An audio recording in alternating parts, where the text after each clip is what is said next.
Doomsday. Tuesday night was the worst night in U.S. men's national team history. There are no two ways about it. The usmnt failed in every way on Tuesday night in Trinidad Tobago, and the program has been set back because of it. It's not just the World Cup but also the missed opportunity. When next summer rolls around and the game captivates audiences all throughout the world, the U.S. won't be there. That's a failure from top to bottom. That failure didn't begin on Tuesday, but it certainly did end on Tuesday as the U.S. botched a chance at Russia. Here's a closer look at the big takeaways from Tuesday's match lineup choices. usmnt Bruce Arena wanted continuity with his usmnt lineup. It wasn't the right choice. After playing a tough 90 minutes against Panama on Friday, the U.S. lineup was unchanged heading just days later against TT.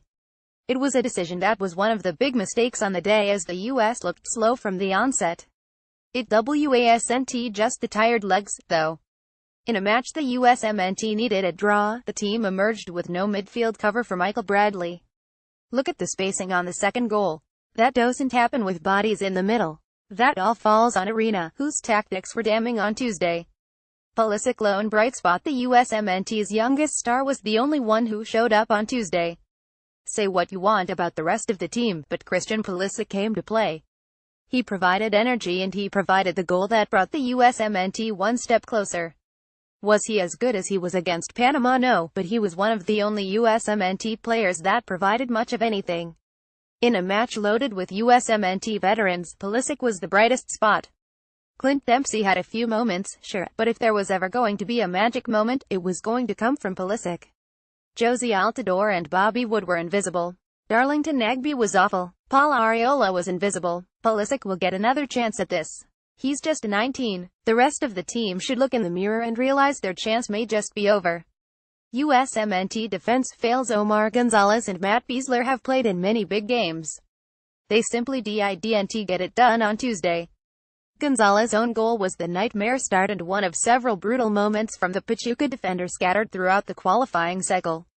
He could have conceded a penalty just moments later and he looked several steps slow for all 90 minutes. Besler wasn't is bad, but he certainly wasn't is good. Tim Howard was routinely left out to dry after making saves as no one in the U.S. defense even bothered hustling back to make clearances. That's on Besler, Gonzalez, DeAndre Yedlin and Jorge Villafana, and that's inexcusable. Would Jeff Cameron have made a difference? Was it tired minds, tired legs, or just a lack of effort? Who knows, but it wasn't good enough for TT, let alone a World Cup. Credit to TT had nothing on the line on Tuesday. They were in a small stadium with few fans, a wet field and zero hope of World Cup qualification. They played like their lives depended on it. Alvin Jones didn't play like a player with nothing on the line. Neither did Shotton Winchester. Adrian Fonchet's 4 saves were made as if TT needed a win more than anything in the world. For as bad as the usmnt was, you have to give credit to a TT team that did something special on Tuesday. At the end of the day, TT played like they cared, and that's more than you can say for the usmnt. Now what? That's the big question, right? A lot will be said and written in the coming days. It's inevitable. Criticism is coming, and changes are likely to come with it. Bruce Arena is finished as usmnt manager. U.S. Soccer President Sunil Gulati may very well join him come election time. Several players on the field may never dress for the U.S., and maybe they shouldn't. Expect at least some sort of overhaul. It's time. Over the next few days, months and years, changes will come to American soccer, for better or worse. Tuesday night was the knockout punch, but there have been plenty of blows over the past few years. Now what?